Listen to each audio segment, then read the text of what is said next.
The moment Diane handed me the glass, something shifted. Her voice was sugary, her smile tight. "Special cocktail for my favorite son-in-law," she said, like this was some inside joke between us. But I wasn't laughing. I watched her fingers tremble slightly as she held the glass toward me, stemware glinting in the chandelier light, liquid swirling with just the faintest sheen on top. "I'm Julian Mercer. 32. Photographer. Self-employed." Which, to Diane and Gerald, my in-laws, basically meant unemployed. My entire career had been a point of friction since I met their daughter, Haley. I photographed nature, weddings, editorial spreads. I've had pieces in National Geographic and Time. But to them, I was just the guy with the camera. That night was Diane's birthday dinner. I had just gotten back from a week-long assignment in Montana, trudging through snow, risking frostbite, capturing bison in the wild for a feature piece. My cheeks were still raw from windburn, but Haley begged me to attend. "Just a couple of hours," she promised. So I came. I smiled. I complimented the table settings. I played the part of the polite son-in-law while Gerald recited market figures like gospel and Diane obsessed over napkin folds. Until I offered to help bring out dessert and found her in the kitchen, hunched over 2 separate glasses of sangria, 2 that didn't match the rest. I watched as she tilted a small vial and emptied a few clear drops into one of them. She jumped when she saw me. "Oh, I was just putting the finishing touches." Her voice was too bright, too rehearsed. "This one's for you." My mouth went dry. My instincts kicked in, faster than fear. "Let me help you carry these," I said, grabbing both glasses before she could object. Back at the table, I placed the tampered one in front of Gerald. "Sangria, sir," I said casually. "I didn't drink mine." I said I preferred water. 45 minutes later, Gerald was pale, sweating, stumbling toward the bathroom. His retching echoed through the hallway. Diane froze. Her face went white as porcelain. Her eyes locked onto mine across the table, and in that silent moment, we both knew exactly what had just happened. I didn't say a word. I didn't flinch. I just took a slow bite of chocolate cake while Haley stood up in alarm, rushing to her father's side. They thought I was just a photographer. They thought I was disposable. But what they didn't know was, I watch.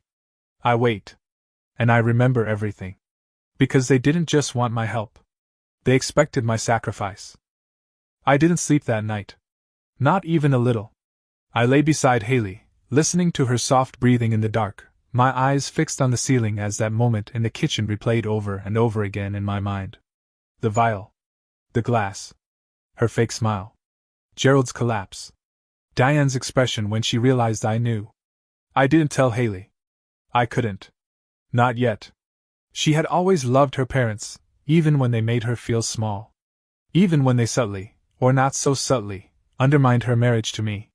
I had learned early on to stay quiet around them, to smile through the disrespect, to hold my tongue when Gerald called my career adorable, or Diane introduced me to strangers as Haley's creative phase.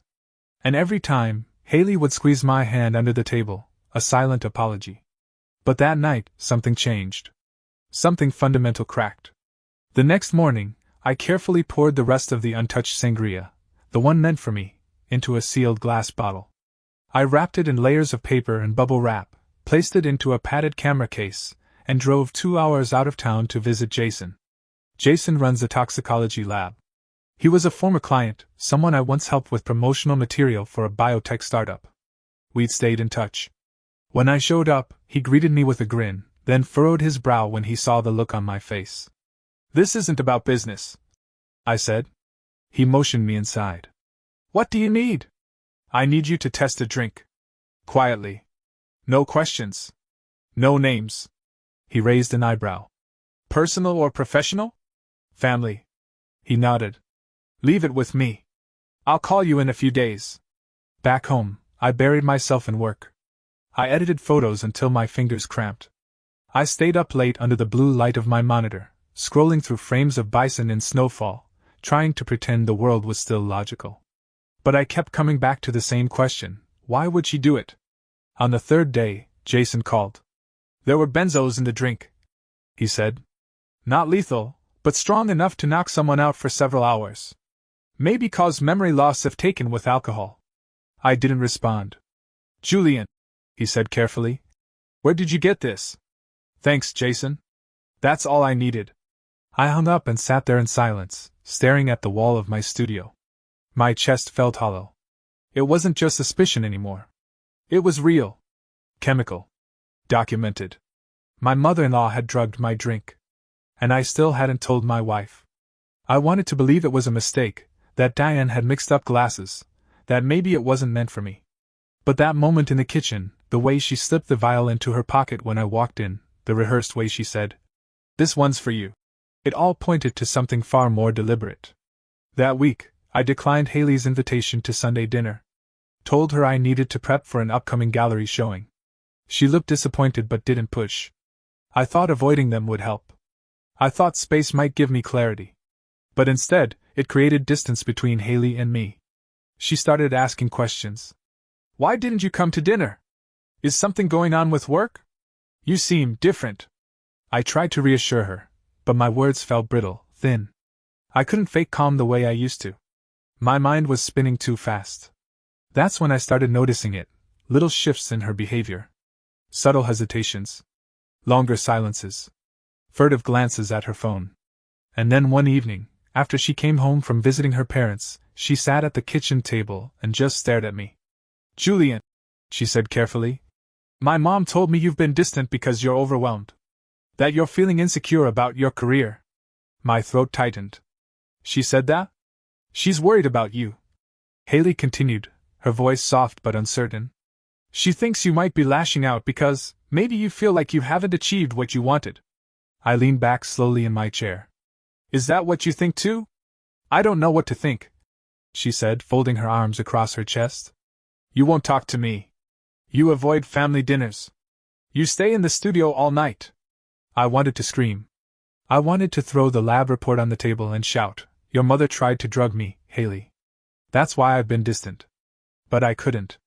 Not like this. Not when her doubts were already taking root. Diane had planted the seed. And now it was growing. A week later, I found myself in the grocery store parking lot, sitting in the car, staring at the steering wheel. I was supposed to be buying wine for a client shoot. Instead, I was Googling signs of narcissistic mothers and reading stories that sounded uncomfortably familiar. Patterns of control. Passive-aggressive manipulation. Undermining a child's partner to reassert dominance. Gaslighting. Isolation. Quiet sabotage. I didn't want it to be true. But it fit. That weekend, at another family dinner Haley insisted we attend, Diane handed me a plate of roast beef and smiled like nothing had ever happened. Gerald launched into a tirade about interest rates and real estate. Haley laughed at something her brother said. I sat there, nodding, chewing slowly, and feeling like a ghost. I had evidence of something unforgivable, but no one else saw it. No one else believed it. And worst of all, the woman I loved most in the world was beginning to see me as the problem. That night, after we got home, I tried to talk to her. "Haley," I said quietly, "do you ever feel like your parents try to control things too much?" She looked at me strangely.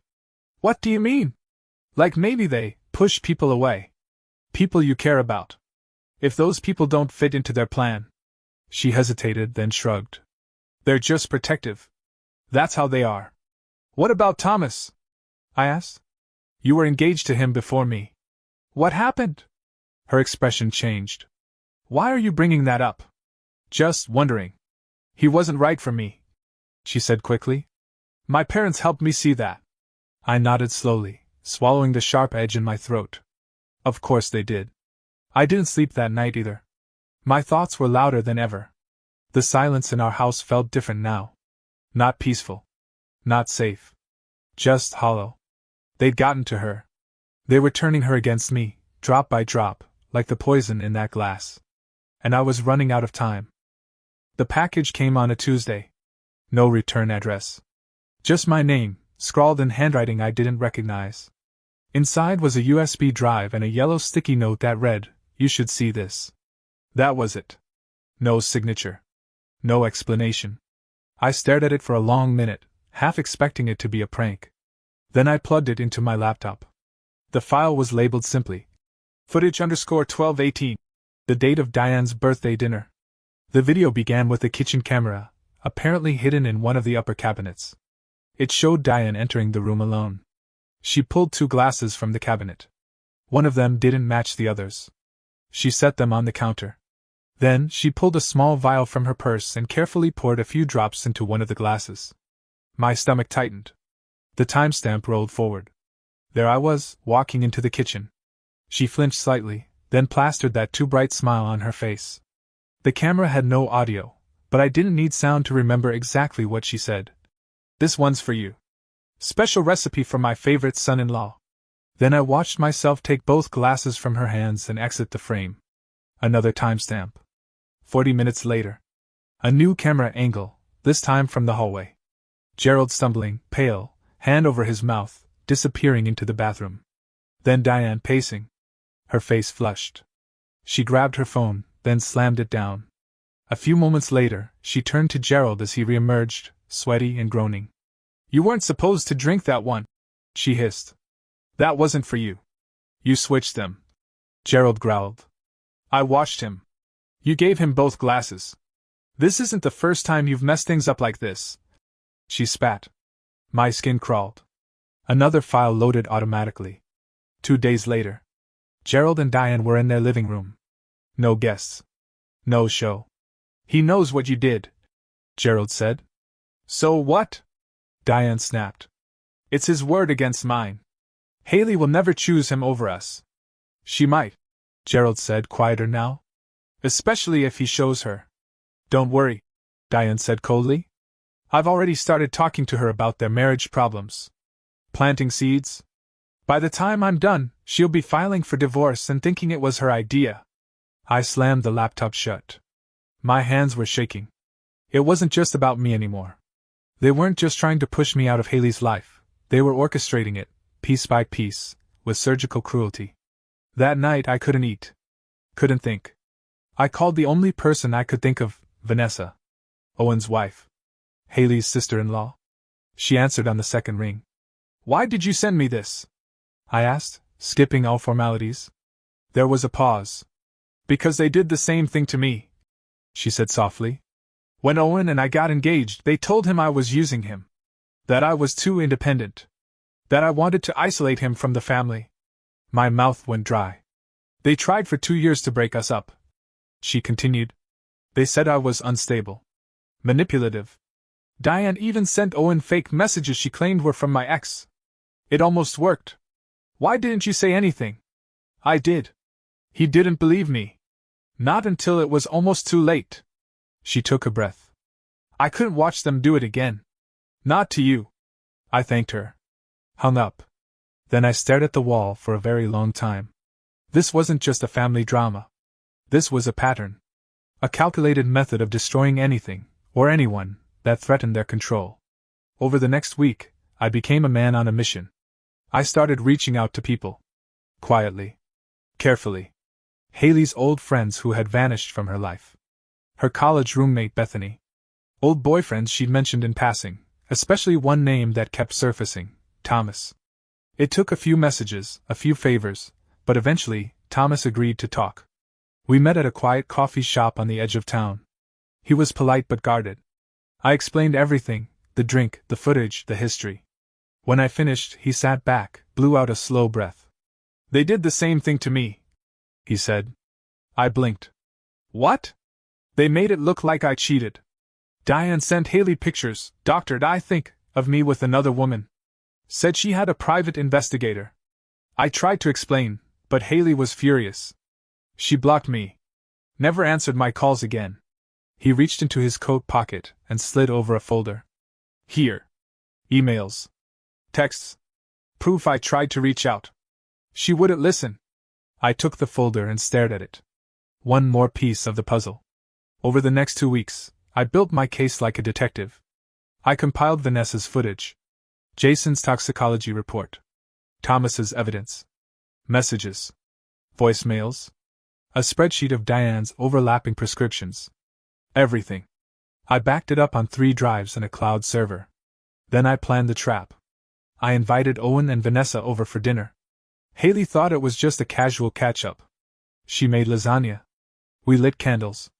It looked normal. Until dessert. I pulled out my laptop, connected it to the TV. There's something you both need to see, I said. The room fell silent. The first clip played, the footage of Diane in the kitchen. Then Gerald falling ill. Then their conversation afterward. Then the confrontation in the living room. Haley's hand went to her mouth. Vanessa didn't speak. She just squeezed Owen's arm. Owen was pale. That can't be them, he whispered. But it was. When it was over, Haley turned to me with tears in her eyes. Why didn't you show me sooner? Because I needed you to see all of it, I said. Not just what they did to me, but what they've done to you, too. Owen stood abruptly. You edited these videos. My parents wouldn't do this.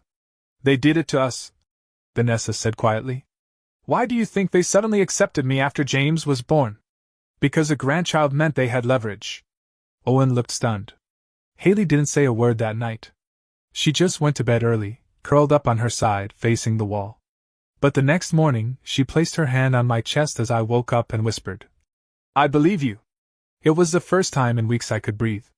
That afternoon, her phone rang. Diane. Haley answered, put her on speaker. Darling, Diane said in her usual honey tone. Your father and I were thinking, maybe it's time you came home for a while. Space can bring clarity. Haley looked at me. I've seen the videos, she said calmly. There was a pause on the other end. What videos? The security footage. The drug drink. The conversations. Another pause. Then, Haley, whatever he's shown you has been doctored. Julian has always been jealous of us. You know how he is. Haley didn't flinch. We're coming over tonight, she said. All of us. Owen, Vanessa, Julian, and me. We're going to talk about this like a family. No more lies. She hung up without waiting for a response. Then she turned to me and said, They're going to deny everything. They'll try to twist it. I nodded. She looked me in the eye. So what's our plan? And for the first time in a long time, I smiled. They've been telling stories about me for years, I said. Now it's my turn. We arrived at Diane and Gerald's house just before sunset. It was the same pristine colonial home I'd visited 100 times before, but this time, I wasn't walking in as a silent son-in-law. I wasn't here to nod politely or avoid confrontation. I was here to expose them. Haley gripped my hand as we walked up the driveway. Behind us, Owen and Vanessa followed closely. None of us spoke. The air was thick with tension, like a thunderstorm waiting to break. Gerald opened the door, a glass of wine already in hand. His smile was tight, performative. I understand there's been a misunderstanding. I didn't answer. Instead, I lifted the heavy camera bag from my shoulder and stepped inside. We'll need the living room. Diane appeared behind him, her expression stiff, guarded. This is private family business, she said sharply, eyeing the camera bag. Exactly, I said, walking past her. And I'm family. Whether you like it or not. Haley led us into the living room.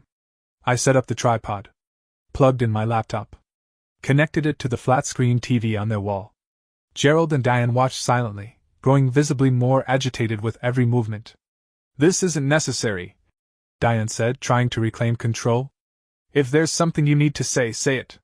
We don't need theatrics. This isn't for theatrics, I said, locking the tripod in place. This is documentation. For the family archive. Gerald scoffed. You're being dramatic. No, I said calmly, clicking the remote. I'm being thorough. The footage played. Again. Diane in the kitchen. The vial. The glasses. Me entering. Gerald drinking. Then the hallway scene. Gerald sick. Diane angry. Then their private conversation in the living room. Owen's face was frozen in horror. Vanessa sat beside him, her arms crossed tightly, jaw clenched. When it ended, no one spoke. Gerald took a long sip of his wine. Diane clasped her hands in her lap, eyes flicking from one of us to the other. Haley broke the silence. Do you deny this? Gerald looked at her. Sweetheart, you know video can be manipulated. It wasn't, Vanessa said. I gave it to Julian. I pulled it from your own security system. Diane stood abruptly. This is absurd. Julian is turning you against us. He's always felt inadequate. He's jealous. No, Haley interrupted. Stop. Her voice was quiet, but powerful.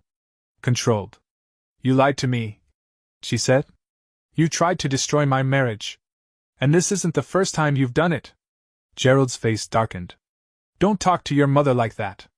I'm talking to both of you, Haley said. I talked to Thomas. I read his emails. I know what you did. Thomas was a mistake, Diane snapped. You were young. Naive. He would have ruined your life. No, Haley said, her eyes brimming with tears. You did. I stepped forward, sliding a folder onto the coffee table. This contains everything: lab reports, prescriptions, video footage, testimony from your own family. Gerald stared at it but didn't touch it. What's your endgame, Julian? He asked coldly. What do you want? An apology? Money? I want you to stop, I said. Stop manipulating. Stop lying. Stop interfering in our lives. Gerald leaned forward, his tone hardening. You think this is the first time we've had to deal with someone like you? People who attach themselves to our family for status, for leverage? You mean people Haley loves? I asked. She always comes home, Gerald said smugly. She did after Thomas. After Jason. She'll come home again. No, Haley said quietly. I won't. Diane stepped closer to her. Honey, you're confused. He's filled your head with. I'm pregnant, Haley said. The room fell silent. Diane's mouth opened, then closed. Gerald blinked. I'm 3 months along, she said, lifting her chin. And this child will never know you as anything other than what you are: controlling, manipulative people who nearly destroyed my life. You don't mean that, Diane whispered. I do, Haley said. You don't get to decide who I marry. Or how I live. Not anymore. Owen stood. His face was pale, his hands shaking. I defended you, he said to their parents. I said it was all fake. But you lied to me, too. You lied to all of us. Son, you don't understand. No, Owen said, his voice suddenly cold. I do. Vanessa touched his arm gently. Gerald sat back, his face unreadable now. A new calculation running behind his eyes. This will ruin us, he said. No, I said. This stays in this room. Unless you give us a reason to take it further. He nodded slowly. So you're blackmailing us. I'm offering you a choice, I said. Respect our marriage. Respect our boundaries. Or the truth gets out. Diane sank into the couch. We were trying to protect you. No, Haley said. You were trying to control me. There was nothing else to say. I packed the camera back up. We left the folder on the table. Before we walked out the door, Gerald called my name. I turned. I underestimated you. Yes, I said. You did. 3 weeks passed. For the first time in years, we didn't hear a word from Diane or Gerald. No texts. No surprise visits. No unsolicited advice. Just silence. It was unsettling at first, like the quiet before a storm, but Haley and I welcomed it. We spent our evenings together, cooking, talking, walking through downtown Asheville as the autumn leaves painted the streets in fire. It was peace. A kind we hadn't realized we'd been missing. And then, the silence broke. It was a Sunday evening. Haley was reading on the porch, one hand resting on her growing belly, the other absently stroking our cat curled beside her. I was editing a batch of prints from a magazine shoot when my phone buzzed. A message from Gerald: we should talk. Just the two of us. I stared at it for a full minute before replying. When and where? 2 days later, I sat across from him at his country club. Same private room, same leather chairs, same overpriced bourbon in cut crystal glasses. He looked older somehow, less polished. Still dressed in a designer blazer, but the confidence in his posture had cracked. Julian, he began, pouring us both a drink. You're a smart man. That's become clear. I didn't respond. Just waited.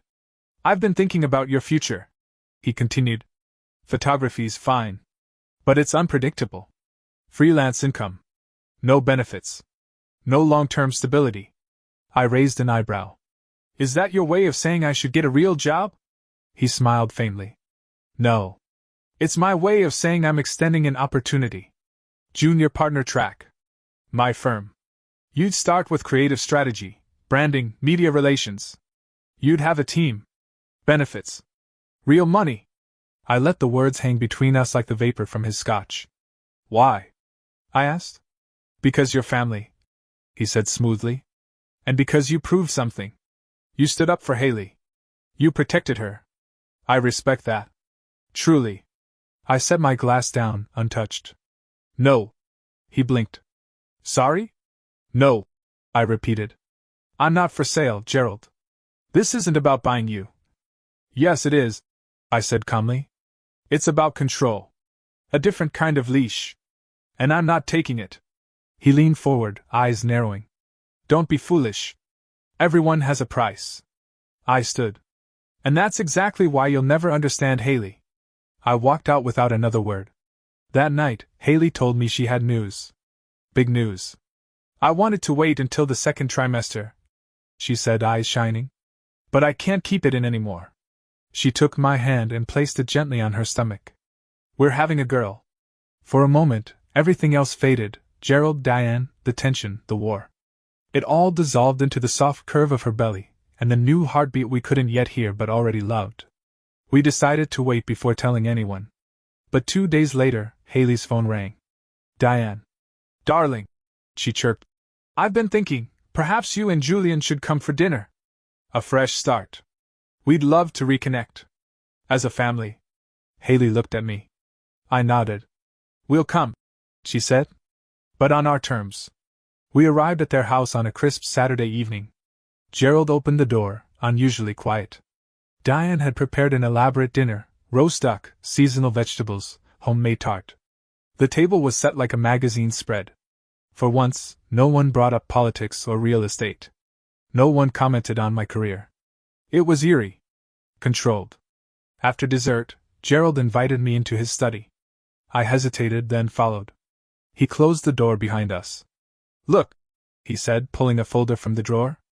I wasn't completely honest with you the other day. Haley means everything to us.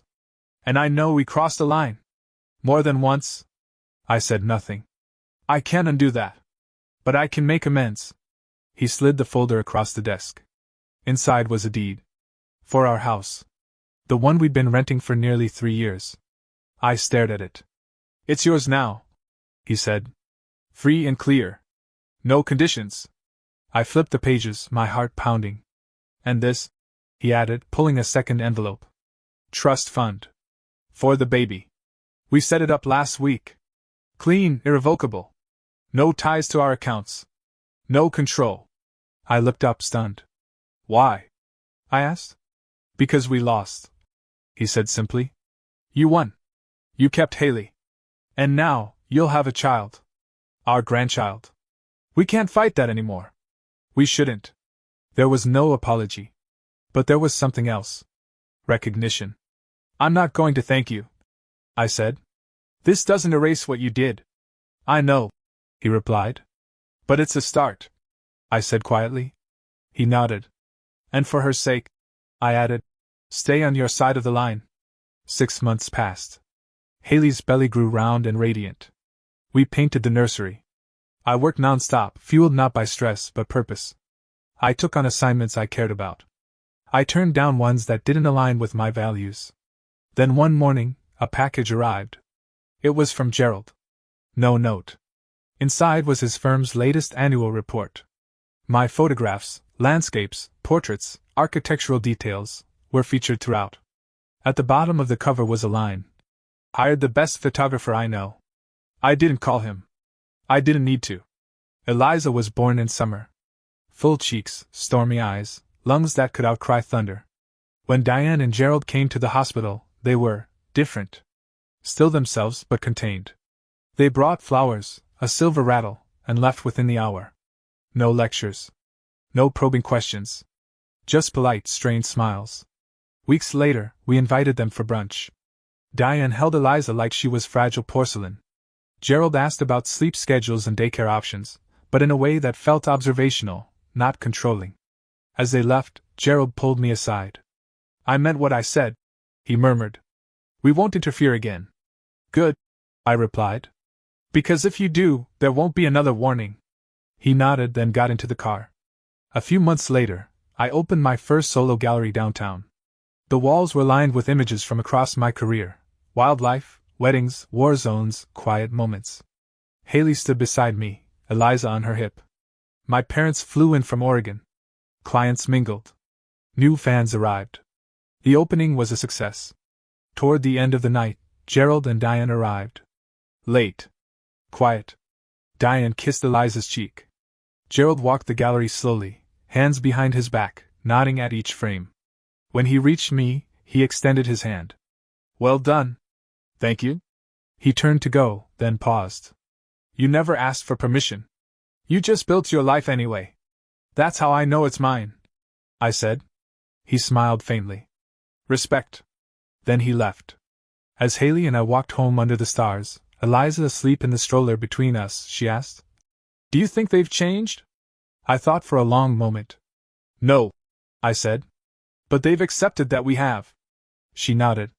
And for the first time, we walked in silence that wasn't heavy, but free. That Christmas, Diane sent a handwritten card. We'd love to see Eliza.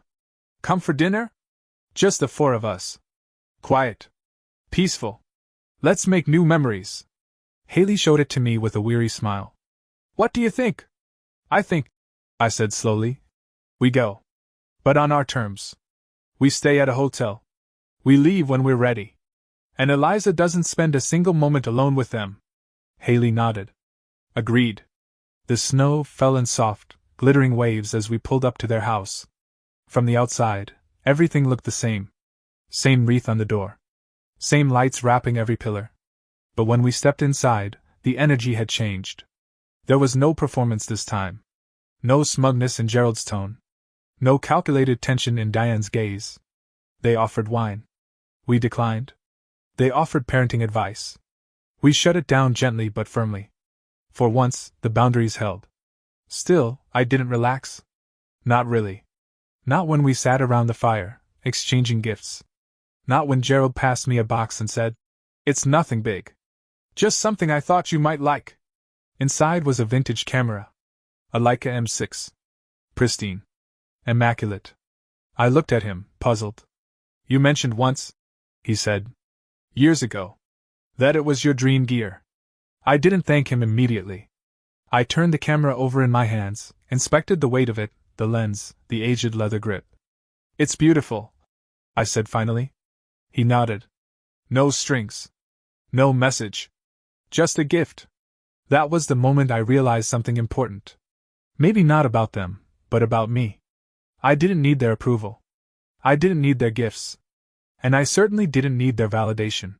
I had stopped chasing that a long time ago. What mattered was the life Haley and I had built together. The one they had tried so hard to dismantle. And failed. Spring came fast. Eliza learned to crawl. My studio expanded. Haley returned to her work in environmental research, one project at a time. We traded off late nights and early mornings, coffee runs and diaper changes. We fell in love all over again, not with a fantasy, but with the raw, honest rhythm of family. And yet, every now and then, the past nudged its way in. Like the day Diane called to say she wanted to host Eliza's first birthday party. I'll cook everything, she promised. We'll invite the whole family. Make it special. Haley looked at me. We'll come, I said. But we bring the cake. And we leave when we want to. At the party, the old dynamics tried to slip through the cracks. Diane fussed over Eliza's outfit. Gerald bragged about his latest deal. A few raised eyebrows when I mentioned my latest solo exhibit in Chicago. But Haley shut it down with a single line. He's not looking for applause, she said. He's doing what he loves. And that's enough. That sentence echoed in my mind long after we left. One night, about a year later, I sat on the porch watching the sky turn violet over the Blue Ridge Mountains. Haley stepped outside with 2 mugs of tea. Eliza had just fallen asleep. She called again. Haley said quietly, sitting beside me. Diane. Said she wanted us to visit more. Said she feels like she's missing out. I sipped my tea. She is. I didn't know how to answer, Haley said. For so long I just wanted her approval. To feel like I was enough. You were, I said. Always. She nodded slowly. They didn't just try to control you. They controlled the version of me I was allowed to be. And I let them. I reached over and took her hand. But not anymore, she whispered. Later that month, I got a call from a major publisher. They wanted to do a feature on family legacy, 3 photographers across generations. When I mentioned it to Gerald, half expecting a dismissive laugh, he surprised me. You should do it, he said. It's your story. Tell it how you want. I didn't know whether it was growth or strategy. But I took it. And I told the story truthfully. About falling in love. About building something while being doubted. About navigating manipulation disguised as concern. About refusing to become what others needed me to be. When the piece was published, the photos were raw and real. A father holding his daughter. A woman standing in a storm. A man alone, camera in hand, spine straight.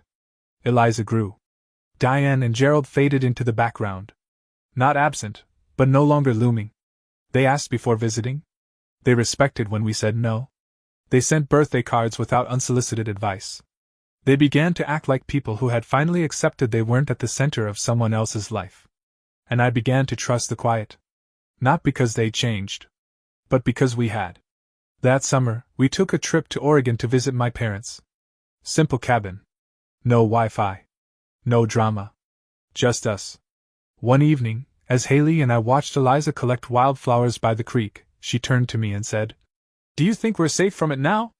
I looked at her, this woman who had once been caught between 2 versions of herself. The daughter who always tried to please, and the woman who had finally chosen freedom. "Yes," I said. "Because we stopped needing their permission to be happy." That fall, I taught my first photography class at the local community college.